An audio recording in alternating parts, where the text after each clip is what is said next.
Hi అండి. నమస్తే. Welcome back to our channel. ఈరోజు మన ఛానల్‌లో ఆంధ్ర స్పెషల్ అయిన ఎంతో హెల్తీ అయిన ఉలవచారుని ఎలా చేయాలో మీకు మా పెద్దలు మాకెలా చూపించారో ఆ విధంగా మీకు చేసి చూపించామండి. మొత్తం వీడియో చూడండి. అప్పుడే మీకు అర్థమవుతుంది. అదే కాకుండా ఈ ఉలవచారుకి ఎంత టైం పడుతుంది, ఏమేం వేయాలి, ఇవన్నీ కూడా క్లుప్తంగా మీకు ఈ వీడియోలో చూపించబోతున్నాను. ఈ ఉలవచారుని బయట తెచ్చుకునే కంటే ఇంట్లో చేసుకొని తినండి. చాలా బాగుంటుంది. ఆరోగ్యానికి ఆరోగ్యం, రుచికి రుచి. ఇక్కడ ఉలవచారు నేను చేసే ముందు మీకు చూపిస్తున్నాను కదండి, నానబెట్టుకున్న ఉలవలండి. శుభ్రంగా కడిగి నైట్ ఒక గ్లాస్ ఉలవల్ని నేను నైట్ అంతా నానబెట్టి పెట్టుకున్నానండి. ఉలవల్ని ఖచ్చితంగా 12 అవర్స్ అన్న నానబెట్టుకోవాలండి. అలాగే రసం తయారు చేసే ముందు ఒక గంట ముందు చింతపండును కూడా నానబెట్టి పెట్టుకోండి. ఒక నిమ్మకాయ సైజ్ అంతా, ఒక చిన్న సైజు నిమ్మకాయ సైజ్ అంతా. ముందుగా మనము నానబెట్టుకున్న ఉలవలు ఉంటాయి కదండి, అవి ప్రెషర్ కుక్కర్లోకేసి ఉడికించుకోవాలండి. ఉడికించుకునే ముందు మనం రసం ఎంతమందికి చేస్తున్నామో దాన్ని బట్టి వాటర్ వేసుకోవాలి. ఇక్కడ నేను 1.5 లీటర్ వాటర్ వేసుకుంటాను ఆల్మోస్ట్. ఇలా వాటర్ వేసుకొని లో ఫ్లేమ్లోనే, లో హీట్లోనే 10 విజిల్స్ వచ్చేలాగా ఉడికించుకోవాలండి ఉలవల్ని. 10 విజిల్స్ వచ్చాక స్టవ్ ఆఫ్ చేసేసుకొని మూత వెంటనే తీయకండి.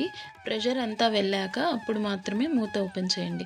ఇలా ఓపెన్ చేశాక ఇక్కడ చూడండి ఎంత బాగా కలర్ చేంజ్ అయిపోయి ఉలవలు బాగా ఉడికాయండి. ఇక్కడ నేను వీడియోలో కూడా మీకు చూపిస్తున్నాను ఒక్కొక్కటి ఎంత బాగా ఉడికాయో. ఇలా ఉడకపెట్టుకున్న ఉలవల్ని వాటర్ని సపరేట్ చేసి పెట్టుకోవాలి. ఈ సపరేట్ చేస్తున్నప్పుడు ఈ వీడియోలో చూపిస్తున్నాను చూడండి. ఇవి ఉలవలు ఏం వేస్ట్ అవ్వవండి.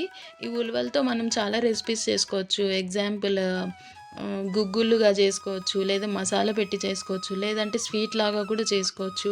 మీ ఇష్టం అండి అది. తర్వాత ఇలా నీళ్ళన్నీ వంపేసుకొని ఉలవలను కూడా సపరేట్ చేసి పక్కన పెట్టుకోవాలి.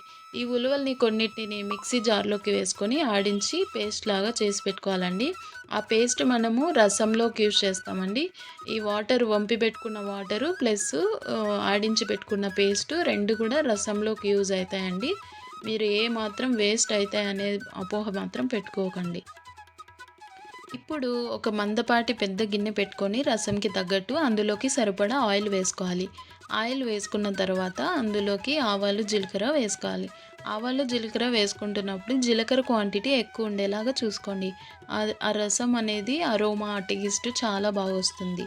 అందులోకి ఎండుమిరపకాయలు కూడా వేసుకొని వేయించుకోవాలి. ఇలా ఎండుమిరపకాయలు కొంచెం వేగాక అందులోకి పచ్చి కరివేపాకు కూడా వేసి వేయించుకోవాలి. ఇలా కొంచెం కలర్ చేంజ్ అయ్యాక అందులోకి తెల్లగడ్డ అంటారు కదండి, తెల్లవాయి అంటారు, ఇలా వాటిని కూడా వేసుకొని వేయించుకోవాలి.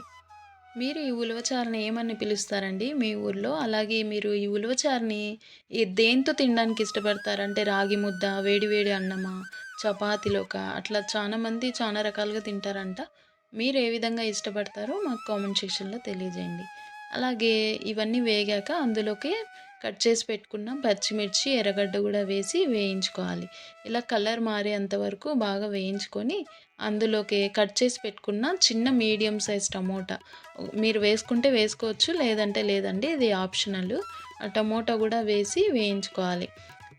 అలాగే నానబెట్టి పెట్టుకున్న చింతపండు రసం, చింతపండు తీసేసి ఆ గుజ్జు మాత్రమే వేసి బాగా కలుపుకోవాలండి ఈ ఫ్రైలోకి. అలా చింతపండు రసం వేసుకున్న ఒక్క నిమిషం తర్వాత ఈ ఉలవ కట్టు ఉంటుంది కదండి, ఉలవ నీరు, మనం ఉడకపెట్టి పెట్టుకున్న ఉలవ నీరు ఉంటుంది కదా, అది కూడా వేసేసుకొని ఇందులోకి బాగా మిక్స్ చేసుకోవాలి. మనం ఈ ఉలవచారు చేయడానికి టైం ఎక్కువ తీసుకుంటుంది అనుకుంటాం కానీ అండి, మనం ఇంట్లో చేసుకొని తింటే వచ్చే సాటిస్ఫాక్షనే వేరే లెవెల్ కదండి. బయట తెచ్చుకొని తినే కంటే ఇంట్లో చేసుకుంటే ఆరోగ్యానికి ఆరోగ్యం, రుచికి రుచి కదండి. అలాగే ఈ కలుపుకున్న వాటర్లోకి, రసంలోకి మనము ఆడించి పెట్టుకున్న మిక్సీ పేస్ట్ ఉంటుంది కదండి, ఉలవల్ని ఉడికిపెట్టుకున్న ఉలవల్ని పేస్ట్ చేసుకొని ఇందులోకి వేసి కలుపుకోవాలన్నమాట. ఈ పేస్ట్ అంతా వాటర్లో కలిసిపోయేలాగా 2-3 నిమిషాలు బాగా కలపండి. అప్పుడే ఆ పేస్ట్ అనేది రసంలోకి బాగా కలిసిపోతుంది. అలా మిక్స్ చేసుకున్న తర్వాత ఇందులోకి మనము మిర్చి పౌడరు ఒక 3 స్పూన్లు, మీరు రుచికి తగ్గట్టు కారం మీకు ఎంత మాత్రం తినగలరు దాన్ని బట్టి కారం వేసుకోండి.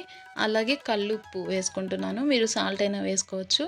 రుచికి తగ్గట్టు ఉప్పు వేసుకున్న తర్వాత ఇందులోకి ఒక హాఫ్ స్పూన్ వచ్చేసి పసుపు పొడి కూడా వేసుకోవాలి. ఇందులోకి ఎలాంటి మసాలా పౌడర్స్, ధనియాల పొడి, గరం మసాలా ఇట్లాంటివన్నీ ఏం వేయకండి. ఇలా ఈ 3 వేసి చేసుకోండి చాలు. ఇలా వేసుకున్నాక బాగా కలిపేసుకొని 45 to 1 అవర్ లో హీట్లోనే ఇది ఉడికించుకోవాలి. అప్పుడే బాగా చిక్కబడుతుంది రసము. పైగా టేస్ట్ కూడా చాలా బాగుంటుంది. ఈ రసము కుక్ అవుతున్నప్పుడు అప్పుడప్పుడు ప్లేట్ ఓపెన్ చేసి రసంని కలుపుతూ ఉండండి. ఎంతవరకు చిక్కబడిందో మీకు అర్థమవుతూ ఉంటుంది. అలా చిక్కబడ్డాక ఈ రసము వేడి వేడి అన్నంలోకి కానీ రాగి ముద్దలోకి కానీ వేసుకొని తింటే చాలా బాగుంటుందండి. నిజంగా అంటే టేస్ట్ చాలా చాలా బాగుంటుంది. మీరు ఖచ్చితంగా ఇంట్లో ఒక్కసారి ట్రై చేయండి. చేశాకే మా వీడియోని కూడా లైక్ చేయండి, కామెంట్ చేయండి చాలా బాగా వచ్చిందని చెప్పి.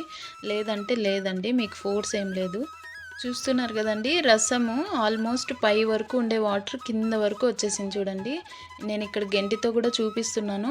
ఈ గెరటతో కూడా చూడండి ఎంత చిక్కబడిందో రసము. ఈ ఉలవచారు అనేది రోజు రోజుకి గట్టి పడుతుంది. 1 వీక్ దాకా ఉంటుందండి ఇది. మీరు లాస్ట్‌లో కొత్తిమీర చల్లేసుకొని హ్యాపీగా పెట్టుకొని తినొచ్చు. లాస్ట్‌లో 2 డేస్, 3 డేస్ అయ్యాక మనం ఫ్రిడ్జ్‌లో పెట్టుకొని అప్పుడప్పుడు వేడి చేసుకొని తింటే చాలా బాగుంటుంది. చూసారు కదండీ! ఉలవచారుని ఎలా చేసుకోవాలో ఎంతో ఈజీగా, సింపుల్‌గా మీరు కూడా ఇంట్లో ఒకసారి ట్రై చేయండి. మేము మా పెద్దవాళ్ళు మాకెలా చూపించారో ఆ విధంగా మీకు చేసి చూపించాము. అంటే వాళ్ళు పొయ్యి మీద చేసేవాళ్ళు. మేము స్టవ్ మీద చేసి చూపించాను. మీకు నచ్చింటే లైక్ చేయండి. ఇప్పుడే మన ఛానల్‌ని కొత్తగా చూస్తున్న వాళ్ళు ఎవరైనా ఉంటే సబ్స్క్రైబ్ చేయండి, లైక్ చేయండి, షేర్ చేయండి మన ఛానల్‌ని. థ్యాంక్ యూ ఫర్ వాచింగ్ అండి. Take care.